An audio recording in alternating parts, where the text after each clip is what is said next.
اس طرح کے الفاظ جس جملے میں آ رہے ہوں گے، چاہے وہ اسم سے شروع ہو رہا ہو، ہم اس کا نام رکھیں گے جملہ انشائیہ۔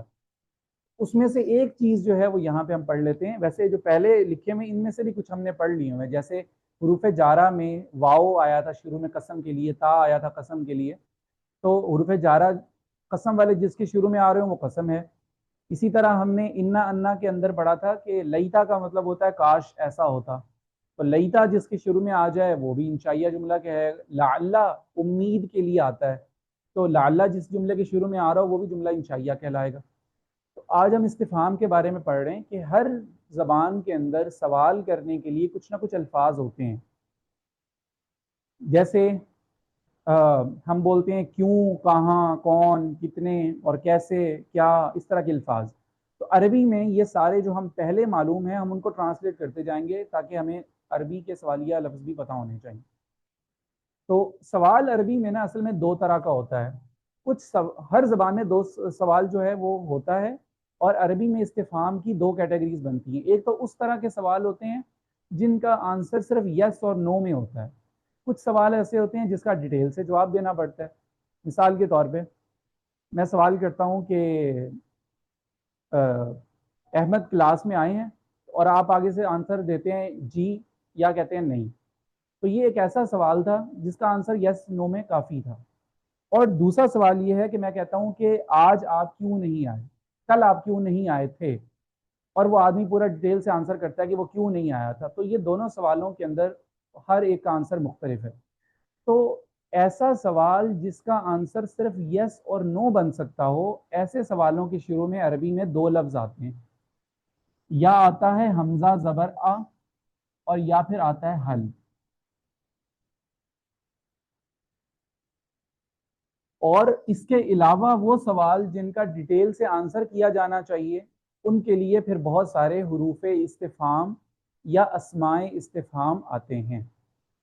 آ، حمزہ زبر آ، اور حل، یہ دونوں اس سوال کے شروع میں آتے ہیں جس کا آنسر صرف یس نو میں ہوتا ہے۔ مثال کے طور پہ ایک جملہ تھا زید عالم، میں اس کے شروع میں لگاتا ہوں ازید عالم۔ اچھا، ان دونوں کا مطلب ہوتا ہے کیا؟ ازید عالم، تو اس کا مطلب ہوگا، اب اس کے آگے کوشچن مارک آ جائے گا اور اس کا مطلب ہو جائے گا کیا زید عالم ہے؟ تو اس کے دو آنسر ہیں، جی ہاں یا پھر نہیں۔ تو جی ہاں کے لیے عربی میں آتا ہے نعم، یہ عین لکھا ہوا ہے، نعم کا مطلب ہوتا ہے جی ہاں، اور نہیں کا مطلب ہوتا ہے لا، آپ صرف آگے سے بول دیں لا۔ اچھا، اس کا حل اور حمزہ زبر آ، ان دونوں کا آنسر دینے کے دو طریقے ہیں، کیونکہ ان کا آنسر جو ہے وہ سارا کوشچن کے اندر موجود ہوتا ہے، تو آپ کے پاس دونوں چیزوں کا اختیار ہے کہ یا تو آپ صرف نعم یا پھر لا بول دیں، یا پھر آپ ساتھ نعم اور لا کے ساتھ یہ والا جملہ جو ہے رپیٹ کر دیں۔ آپ کہتے ہیں کہ ازید عالم، اور آپ آگے سے کہتے ہیں نعم زید عالم، یا کہتے ہیں لا زید عالم، ٹھیک ہے؟ تو دونوں طرح سے آنسر دیا جا سکتا ہے، لیکن لا زید عالم کا آنسر کرتے ہوئے پھر آپ نے اس رول کا خیال کرنا ہے کہ جب نفی شروع میں آتی ہے تو وہ کیسے ہوتی ہے۔ پھر آپ کو کہنا پڑے گا لا زید عالمن، اس کے آنسر میں جب شروع میں لا آ جائے گا نفی کے لیے تو پھر خبر کو حالت نصب میں بھی لے جانا پڑے گا۔ اور اگر صرف نام بول رہے ہیں تو پھر نام زید قائم، جیسے کہ عام طور پہ نام زید عالم مبتدا خبر دونوں حالت رفع میں ہوتے ہیں، تو مثبت جملے کے اندر جی ہاں کے اندر اسی طرح سے دوبارہ آپ اس کو رپیٹ کر سکتے ہیں۔ حل کے اندر بھی یہی ہوتا ہے۔ حل کی مثال، حل انت عالم، کیا تم عالم ہو؟ تو آگے سے نعم، اور اگر آپ نام کے ساتھ آنسر بھی کرنا چاہتے ہیں تو پھر انتا کی ضمیر کو چینج کرنا پڑے گا، یہ نہ پھر سامنے والا پوچھے کہ حل انتا عالم اور آنسر میں بھی نعم انتا عالم، تو پھر ضمیر چینج ہو جائے گی، نعم انا عالم، پھر جواب دینے والا جو ہے وہ ضمیر مخاطب کی بجائے متکلم کی استعمال کرے گا۔ اور اگر کسی دوسرے کے بارے میں سوال کیا جا رہا ہے حل ہوا عالم، تو پھر آپ اس کو آنسر میں کیا کہیں گے، نعم ہوا عالم۔ اس طرح سے ان چیزوں کا ذرا ضمیروں کا آنسر دینے میں خیال کریں گے، لیکن اگر نہیں جواب مکمل دینا چاہتے تو نام اور لا جو ہے وہ بھی استفہام کے آنسر کے لیے کافی ہے۔ اس کے علاوہ جتنے سوال ہوں گے کہ کیوں، کہاں، کیسے، تو اس کے لیے پھر اسماء استفہام آتے ہیں 9-10 کے قریب، انشاءاللہ وہ پھر ہم کل کی کلاس میں پڑھتے ہیں اور ان کی اگزامپل وغیرہ بھی سالو۔ یہ سمجھ میں آ گیا لائے نفی جنس اور استفہام کے متعلق، اور یہ یاد کر لیجئے کہ یہ چیزیں جس کے اندر آئیں گی تو وہ جملہ انشائیہ کہلائے گا۔ زید مبتدا، قائم خبر۔ میں یہاں پہ ترکیب کر کے بھی بتا دیتا ہوں کہ اگر زید حمزہ اس کے شروع میں نہیں لگا ہوا تو ہم کہیں گے زید مبتدا عالم خبر، مبتدا اور خبر دونوں مل کے جملہ اسمیہ خبریہ۔ لیکن اب شروع میں کیا آ گیا؟ حمزہ استفہام۔ اب ہم کیا کہیں گے؟ زید مبتدا عالم خبر، مبتدا خبر دونوں مل کے جملہ اسمیہ انشائیہ۔ کیوں انشائیہ؟ کیونکہ اس کے شروع میں حرف استفہام لگا ہو، تو یہ جو ہے نام ان کا مختلف ہو جائے گا اس کی وجہ سے۔ چلے انشاءاللہ پھر کل کی کلاس کے اندر جو ہے حروف استفہام اور اسماء استفہام جو ہے ان کو پڑھتے ہیں انشاءاللہ۔ جزاک انشاءاللہ۔ اللہ خیر۔ اللہ حافظ۔ السلام علیکم، السلام اللہ علیکم حافظ۔ ورحمۃ اللہ وبرکاتہ۔